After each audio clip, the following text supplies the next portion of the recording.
All right, Gary, what are we doing this week? Well, cool. Yeah, I think I've talked about my gaming group a lot. You have, yeah, and I've met all of them, I think. You have. Yeah. And my friend Courtney, the gaming group, National Treasure, certified Stumptown Dumpling. She has a running joke of having characters that are musicians that have names that are of songs that are based on like Chain of Fools rather. Okay. So like we were playing Call of Cthulhu once and all these zombies there, and she started talking like she's like, my character writes a song Train of Ghouls. And I was like, great. She does stuff like that. It's very funny. Okay. It got me thinking about Chain of Ghouls. It got me thinking about chains. It got me thinking about Dana Gould. So I put on my Gex original soundtrack, and I got this chain here, and I wrote a name of a game on every link of the chain, and then I'm gonna put it on this anchor. I'm gonna throw it in the water. We're on a boat, and you tell me when to stop, and whatever link it's on, that'll be the game we do. You're wearing your anchor gloves, right? Because otherwise your skin's gonna come off. I am wearing my anchor gloves that I got because of our patrons at patreon.com/Duckfeed.tv. Ooh, fancy. You went for the chain ones. I did. I went chain strength. Yeah. And, don't worry about waking up on a boat. Okay. Not the first time. Won't be the last. All right. For you, my son. No, for sure. Yeah, give that bad boy a toss. Let's go. Okay. Let's. I'll let you do the honors. I've got to grip it. Oh, okay. Cool. Or when you rip it. Okay. Yeah. All right. Lift with the back, and then wrench and twist, and up we go. Up.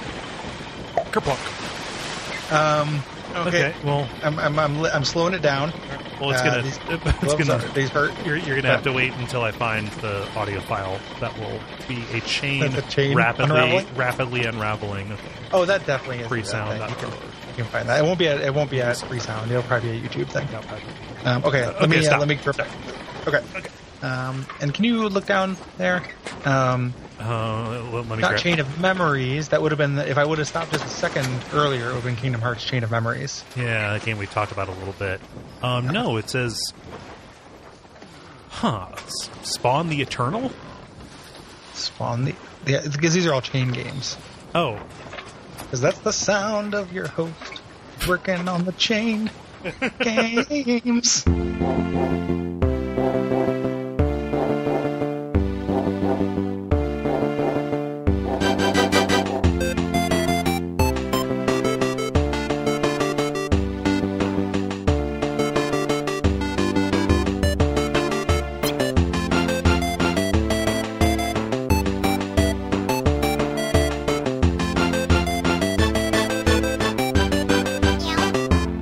Bunch of ideas for that all kind of came out. Okay. You decided to put it in a roulette kind of thing. Yeah. We can no longer do any games with chains because we've used all of the things. Yeah. So Chain of Memories. No more chains, just ropes. Let's go back to hell.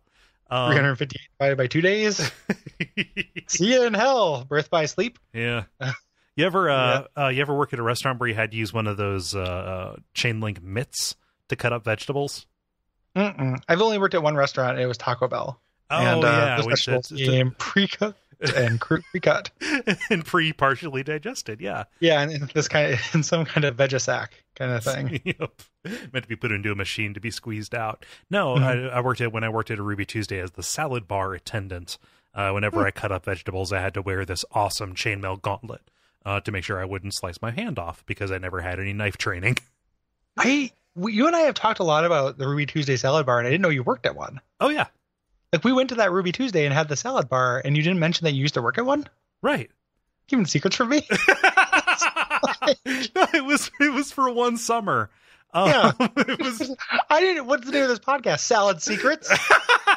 I didn't know that was going to be a thing. It was a terrible job. I hated it because I also had to be the afternoon dishwasher, which I did not sign up for and was not mentioned in the interview. Brent, you told me I'd be doing salad. Like I can refill a cooled bowl with lettuce. I saw you, Brenda. I saw you grab that crouton with your hand. Ugh. Yeah. Use the tongs, okay? I would like to have a Ruby Tuesday salad bar, like in place of a Murphy bed in my apartment. A Murphy bar? a Murphy bar. You pull down the salad bar, Yeah. and it's just like it's kept fresh by like an army of smaller coals in the wall or something. Your house coals. Yeah, the house coals. They climb out of the vents like little sisters.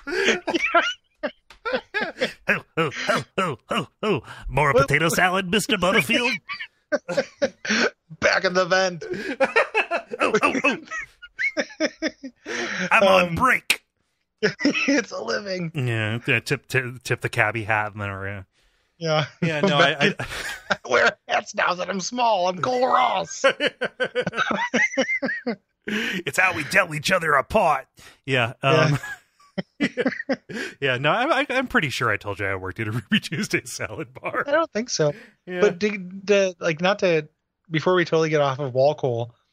The idea of there being wall coals, but then there's one wall Chris that's like a little bit bigger and angrier, and like I'm actually kind of scared of. Like I look at the you never know when you pull the steam whistle which one's going to come out to bring you more Croots. Like sometimes it's wall Chris, and it's just like, oh, excuse me, sir, I'm sorry. Sorry. No, like, oh, okay, sir. He's also nonverbal. Yeah, he's kind of bestial and scary in this version. Yep. He's gone feral. He's lost his sight like a kingfish. Yep. For being in the wall too often. Yeah. Oh, he's institutionalized. Wall Chris didn't stand a chance. Wall Chris was here. Here's the thing: is that when you get born into a wall, they put you into certain tracks, and you get stuck on that one track, and it's just like, no college for you, Wall Chris. Yeah. Waiting for Wall Superman.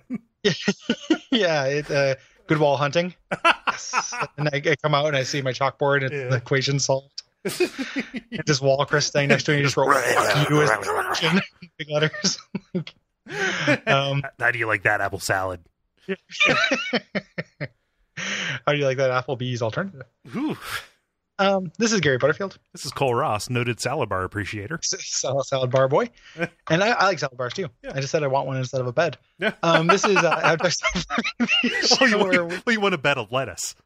Yes, exactly. This is After Suffering the Show, where we play bad games so you don't have to. Yeah. And this is a patented pick.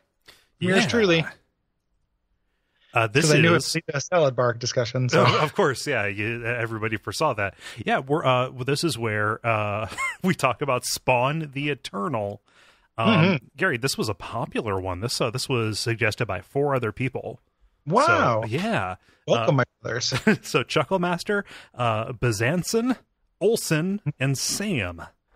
Hey guys. Yeah. Welcome So you're in good company with the Master of Chuckles. Yeah, that's like the Mel Bolja from Spawn. Hey, Gary, you know that this episode is going to be 95% you explaining Spawn to me. It's not though, because I don't know that much Spawn. Okay, I just knew the game and I watched the cartoon. Okay, when I was young, but I just think that Spawn is interesting.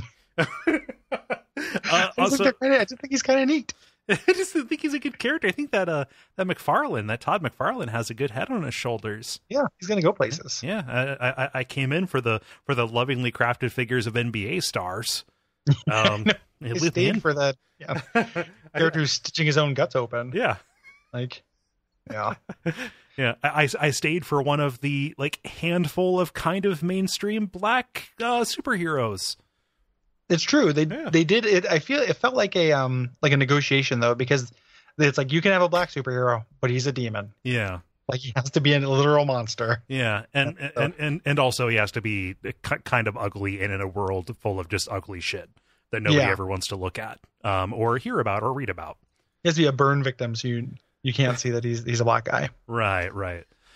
Yeah, so a Spawn is a man who died, and he's angry about that. And by some luck, he found a magic cloak that would bring him back to the surface, and he wants to strangle John Voight. He does want to kill John Voight. Yes, before he can give birth to Angelina Jolie, while she's still swimming around in his nutsack. Right. He wants to kill John Voight, and he goes and he kind of fights crime and stuff. I only know a little bit about Spawn. I didn't set this up to infuriate Spawn fans because they exist. It's weird. But I've always I think this is very indicative of a really shitty kind of comic book, trend, like the 90s image thing. And the thing I really want to talk about is when I was looking for things to do, I remember because I played this when it came out. Like I think so. I found a long time ago. I don't know if I ever talked about this. I found in a parking lot a CD sleeve, like a CD binder, Okay. full of PS1 and Dreamcast games. Oh, Gary, this is like the beginning of a mob movie. You found a bag full of money. It was at the time it was meaningful too. Well, like yeah. it was like whoa, PS1 games, And this was in it, and I played all of them. Like a bunch of them were really shitty, but it's how I got like copies of. It's like why I played Crash Bandicoot 1. Right. Like I would like it, or like why I have like it's how I played Tomb Raider 2, which I enjoyed. Like, but it had like Tomb Raider 1 through 3. It had like some very commercial games, but it also had Spawn the Eternal in it, and that's how I played this. And I remember thinking it really sucked. And this was back when I was like I would just give games a shot. Mm-hmm. Didn't matter how bad they were. Especially if you found them for free and somebody was going to get them back by putting a hit out on you. Yeah, a Spawn-esque hit, and then I would die and come back as like a fatter Spawn. Like there's Spawn, and then there's Spum. Yeah. Oh no! I would totally not put it past them to introduce a new character named Spum. Spum. Because there's that Mel Bolger character, he's voiced Frank Welker, who is the big fat evil clown that Spawn pals around. Oh yeah, the one who the one thing that I remember, I forget. So I've only ever seen 2 parts of this movie, I think. The one that you showed me earlier today. We gotta talk about that. Oh, for sure. And then one scene where where Malbolgia farts and then rips his underwear out and says, "Ooh, skid marks." And then that's it. Yeah. Frank Welker, how the mighty have fallen. I know. I just like the clip I sent you was from the movie, the 1997 Spawn live action movie. That this game was kind of timed or intended to be around. Yes, and then this movie came out way later. It was in development. They repurposed it to be because of the success of Tomb Raider. Right. To be a like third person kind of maze game. I think the roots of it are in the fighting game engine. Yes. Which is what it is. It's kind of like Jax, a Mortal Kombat Stories game. Oh yeah, where they made it more like a Metal Gear. Yeah. Or not like that. I'm sorry, more like Sub-Zero. More like Sub-Zero Mythologies, where it's you walk around and it becomes a fighting game. Yes. So the scene though, our boy Spawn, he dives into this dinner party where John Voight is talking to presumably Angelina Jolie's mom. And I'm sorry, Gary, it's Martin Sheen. Oh, okay. Presumably Angelina Jolie's dad. Real father, yes. Yeah, real father. He jumps down in what is this gigantic and flowing CGI robe that is completely immaterial and just phases through people. Is that on purpose or is that a mistake? Because it looks like a mistake. It looks like a lot of stuff looks like a mistake in this. It's entirely a mistake. It goes back and forth between being kind of like ambitious CGI for the time and being really junky looking. And the dialogue, like Spawn as a character in this, is just so incredible. Like he's gonna kill the other person who betrayed him. The person who betrayed him summons his like hitman lady who has like this gun backpack. Yeah, she's carrying like 2 RCP 90s from GoldenEye. Yeah, that's exactly what it is too. Like. Eventually, they're getting ready. Like he shoots her, she shoots him, etc. She gets ready to kick him in the nuts. Spawn has an animate belt buckle, that bites a foot that kicks him in the nuts. Yeah, it is. I sent this to my friend Ryan, and he said 9 out of 10 wood cod piece chomp again. And like Spawn's cod chomp is incredible. It's pretty great. Well, it happens kind of out of the center of the frame, and it comes a little bit out of nowhere. In my head, I thought that his penis turned into a xenomorph head and just started like chomping down. That's what it really looks like. And he said he's like nice. The actor is very funny. The quip game is on point. Yeah, this actor is pretty good. I need to see what else he was in. But she says like, "Isn't it a little late for Halloween?" Then he gets ready to kick her off a balcony, and it's one of the best lines I've actually heard in a superhero movie. He says, "Where you're going, it's Halloween all the time." Yeah, referring to hell. Halloween. I love that. That's like a good sales pitch for hell. Yeah. Eternal Halloween. Yeah. It's like how in space it's always nighttime. Yeah. You know? Yeah, his whole, like, his quips and his whole, just like, I'm kind of watching, I'm trying to find what he said when he does the cod chomp. Because he says like a lot of nice and like booyah and stuff like that. Like his it doesn't, I don't think he actually says booyah. Yeah. But he says a lot of things like that are very, very funny. Yeah. I'm trying to find out how to turn subtitles on so I can give you a play-by-play, but no dice. Yeah, it's a very good, it's very good. Yeah. Annotations are on. I wish somebody had annotated this. Well, there's also very early on in this, quite an obvious cut as he's taking John Voight. He's got him by the neck, and then he throws him, and it cuts automatically to an obvious stunt person. Yeah, like it's a jump cut, like it's in the same arc of motion, and they try and match it as best they can. But the person he's throwing, his hair just instantly gets much darker. You can tell that it's a fake version because you subject him to the John Voight comp test. And that's how you can tell. And it's so Spawn's power is like, he's a lot like Spider-Man, except everything is just chains that come out of his body with little hands on them. Yeah, like from codpiece, from his shoulders, from anything. That's his kind of his whole steez. Yeah, and when he starts doing his little wall crawling, instead his hands turn into these eldritch abomination like tentacles. They turn to Zerg claws. Yeah, like he's really Zerg like. Yeah, he's got tentacle suckers and stuff to it. Yeah. Yeah. In a few ways, it's kind of surprising that this came out in 1997 because of the extensive use of CGI. I'm sure it didn't look as embarrassing back then, you know. But then again, I never heard anything good about this movie in its time either. No, it wasn't. It's not meant to be very good. There's like a kind of an animated version of this that was well thought of that I watched, and I remember thinking it was fine. Yeah. It makes me really wish this was a direct adaptation so we could do it for Adaptation Decay. Oh yeah. Because watching this clip, I was just like, this owns. No, and like this was a very compelling case for watching this movie. Yeah. It's like this is and like.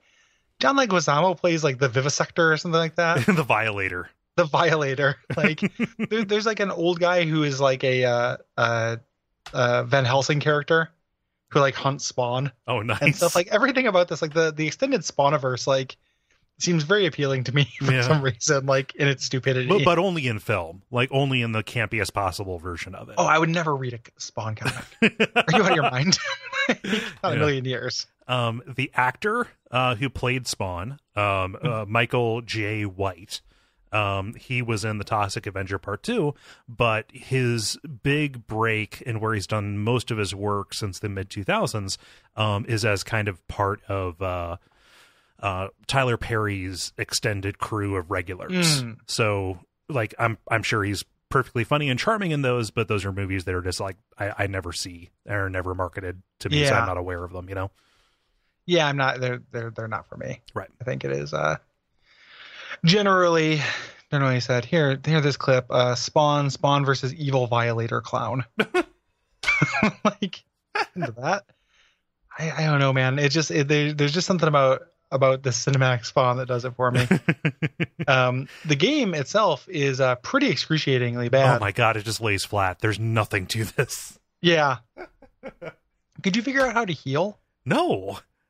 If you could heal, I feel like you could actually kind of do it. It wouldn't be good or anything, but it's like I could have made more progress. Yeah, like the only time I ever noticed a health bar bump was when I walked over one of like the necrospheres or something like that. God, necroplasmic orb. There we go. And pyromatic sphere. Like you step over these things and they give you the name of the power up. I couldn't figure out how to use the power up. No. So I love that it just seemed like it was just telling me like in general, like just as a complete sentence. Necroplasmic sphere, period. Where's the verb in this sentence? Necro. I don't know. And then I looked on Wikipedia and there's a Wikipedia entry for necroplasm. Oh, fun. Which a will-controlled substance featured in the Spawniverse. Cool. Etymology. The prefix necro means dead. It has an word. The word plasm describes material forming cells or tissue. Thus, necroplasm probably means dead cells or formed of dead tissue.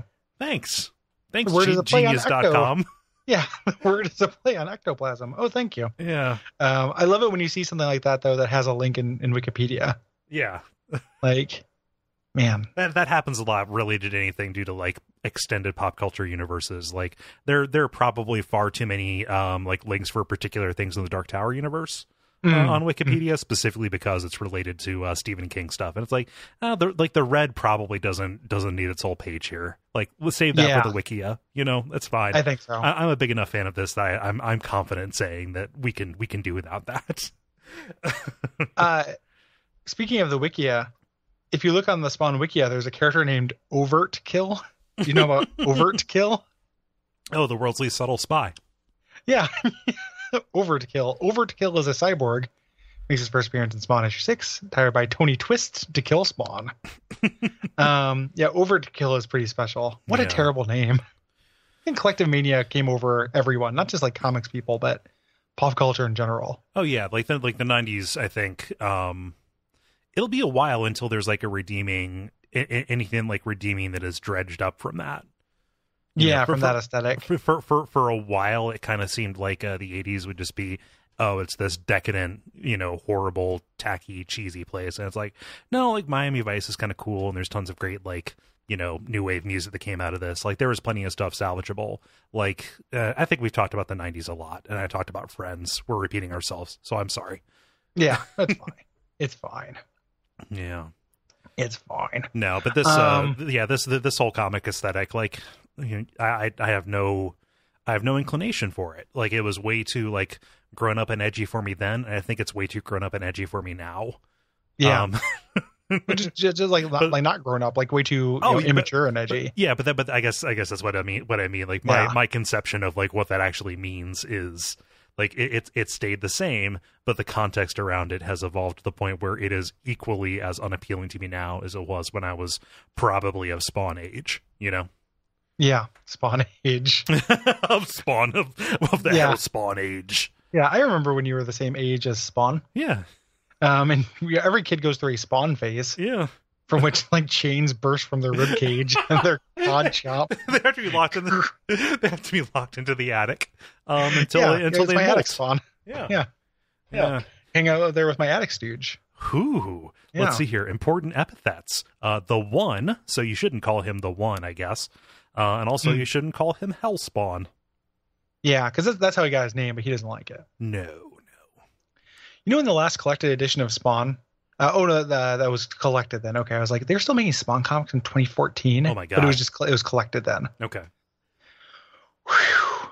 Whoa. So we actually haven't talked about the way this game fits together because it is a little bit Tomb Raider-y insofar as you are walking around an environment and it is third person, right? Mm-hmm. You can do some like minor jumping, but there's no real acrobaticism to any of it. There's no real platforms. No. Like here's a small ledge that you have to get up on, and there's no real combat to be had in like exploration mode. You have a punch and you have a kick, but that is for like busting open windows or for breaking crates. open boxes to get your necrosphere orbs. Yeah.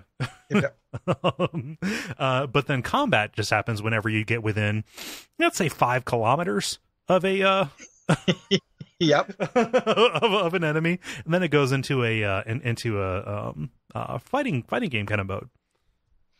And the fighting is very shallow and bad. Yeah, couldn't figure out how to trigger any kind of special attack. Nope. I won several combats, but I just got worn down. Yeah. Because and it's all just like you're just fighting like it's either guys in suits or black dude. Right. And that's it.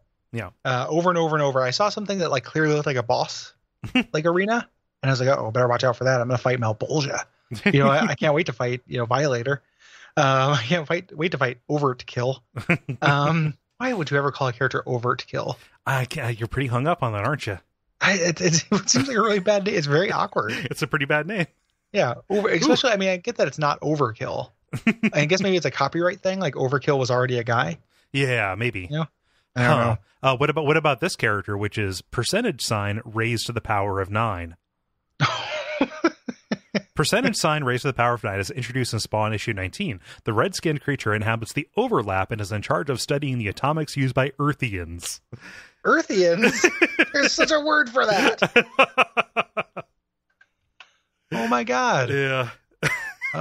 So anyway, but yeah, it's really shallow. The winning strategy that I found was to just duck and then punch whenever they were in reach. Yeah.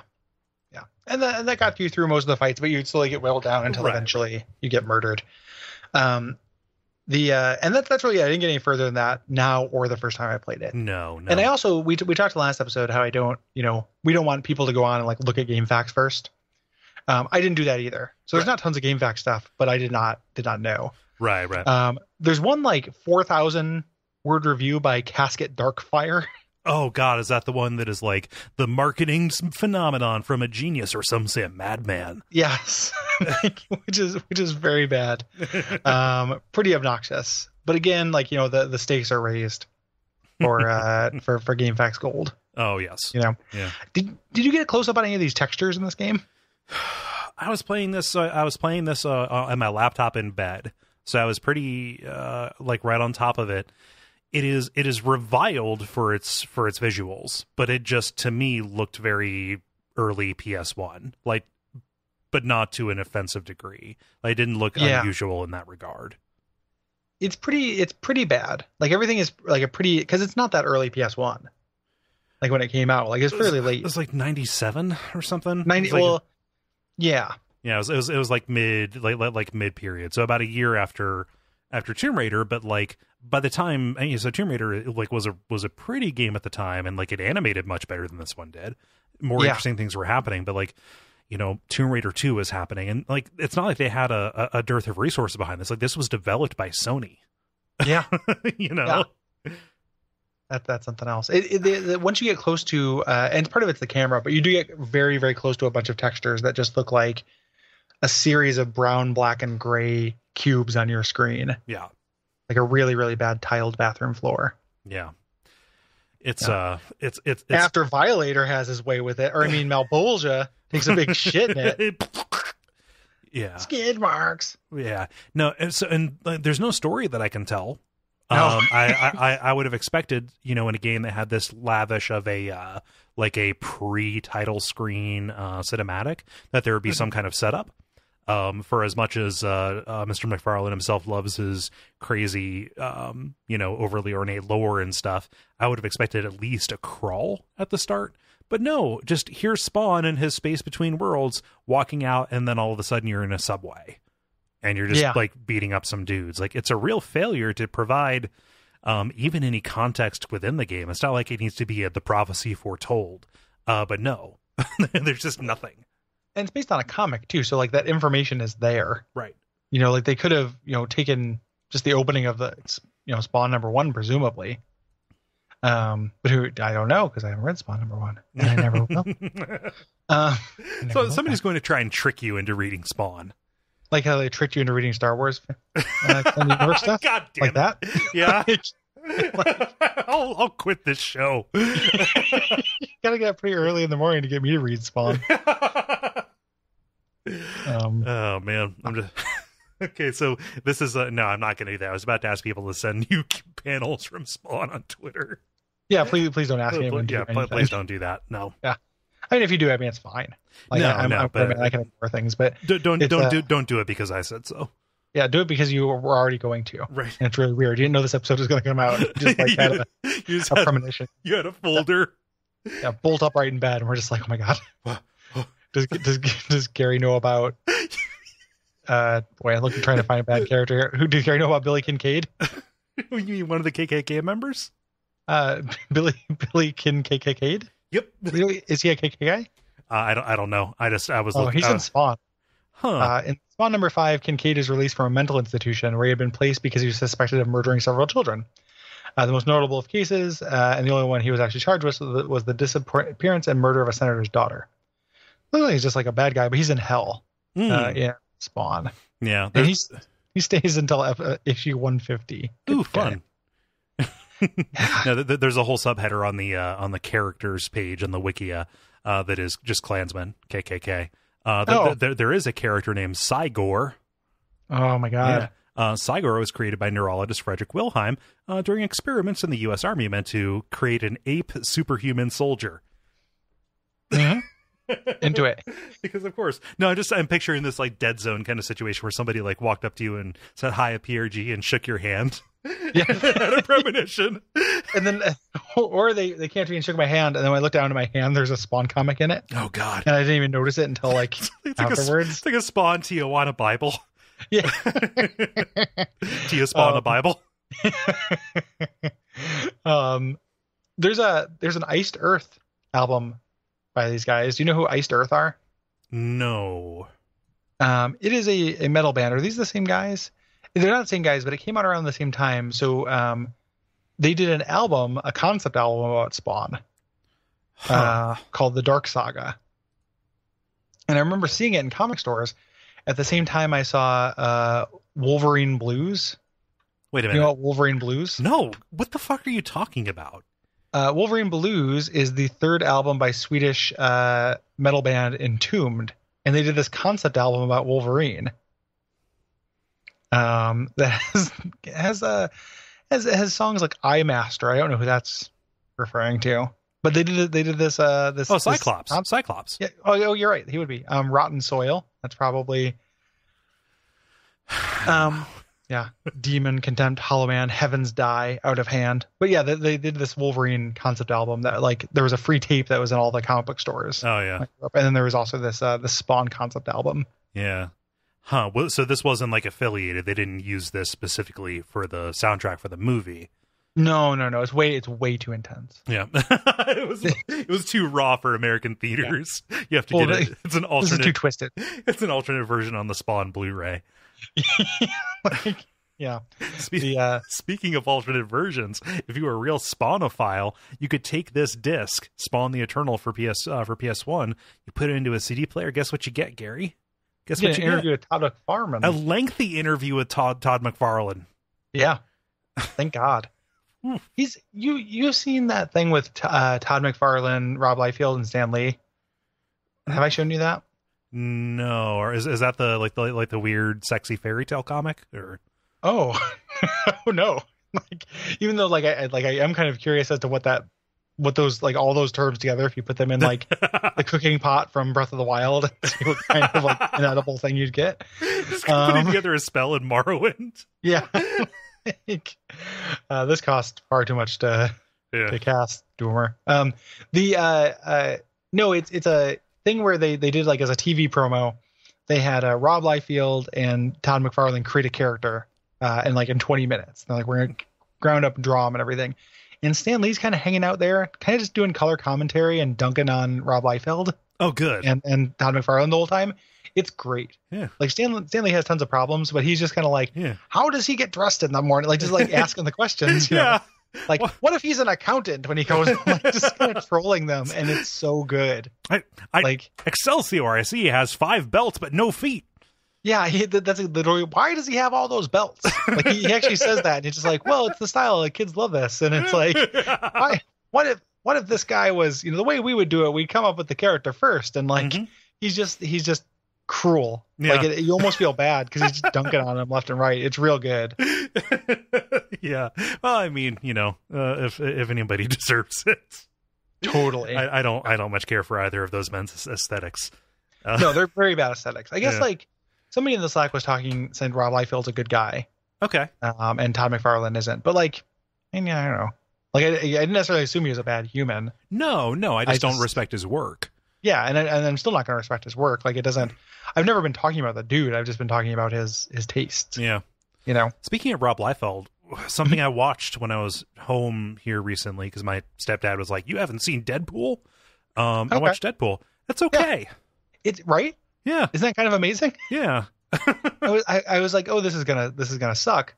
I went and saw it with the same girlfriend in the premium episode I talked about playing along with the Queen with. And we went and saw it, and it's like surprisingly pretty good. Mm-hmm. No, it was like it was meta in ways that I thought was pretty good. Like, oh, the studio couldn't afford more X-Men. Yeah, like that was a fun joke. Yeah. It's and the jokes happen fast enough to where like if one didn't land, you'd just wait long enough, and here's a new one. Wait a second, there's a new one. The actual like origin of him, that weird like suffocation tank thing, is horrifying. Yeah, I was surprised by how much I liked it. I wasn't like, oh my god, this is the best movie ever. No. But I thought it was fun. Yeah, it was unexpected. Yeah. Colossus is fun, and I had no expectations because I do not No. like Deadpool Yeah, as a character. Yeah, like Deadpool is something that has been hard sold to me a lot. But Ryan Reynolds was charming enough to carry it, and guess what? T.J. Miller's great. Yeah, Yeah, absolutely. And to me, Deadpool will always be Deadpool from the Wolverine. So the weird with his mouth sewn shut that shoots Cyclops beams whenever they're fighting on that gigantic fan or whatever, like that nuclear power fan. Yeah, garbage. Yeah, that's always gonna be my Deadpool. Yeah. But yeah, this game is really bad. I don't know why you did. I mean, I know why you did this to me, but I honestly thought that I couldn't remember it being bad in a boring way. I just remember being like, oh, I hated that. Yeah. You know, that's all I did. Well, no, but this is like the anatomy of a good pick. You know, you knew we would have fallback. Spawn. Yeah. There'd be Spawn to talk about. we always have Spawn. Spawn, like when there's only one set of chains dragging in the sand. You know, may the spawn rise to meet you. Yeah, yeah. It's always darkest before the spawn. Yeah.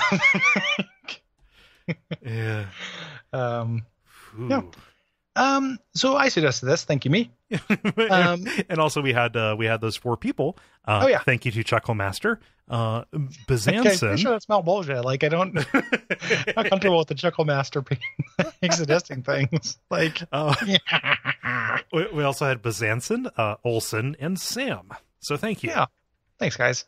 You guys have good taste in bad games. If you want to suggest things, you can go to the About page on the Ever Suffering website. Mm-hmm. The best thing you can do, though, is you can actually dictate a thing and say, like, hey, you guys are playing this, fuckos. Yeah. You can even say, like, hey, fuckos, I'm going to be on this episode and talk about this with you guys. Yeah. Because this episode is coming out, I think a little bit after our Patreon restructure, but we've added some new tiers, one of which is the ability to pick a game and guest on that episode. We're not going to make you pick a game and then have somebody else guest on that episode. That would be weird. That'd be very strange. I don't know if you were just like, I pick this person. Yeah, like I pick or just like a weird thing to do, like we show up at their house or something like the prize patrol and just we just black bag them. Yeah, and then just pop a cartridge into an SNES and be like, "You just got spawned." No, it's for you. Yeah, whoever. It's for you. Yeah, it's for you. Yeah, and that is at patreon.com/Duckfeed.tv, where you can also get 2 extra bonus episodes of this show a month. Yes, and we want to kill those goals. We have those goals coming up. The first one, the next one is the first edition of our Duck Ventures series, and I really want that to happen. That is a celebratory thing. It's not an ongoing commitment at this point.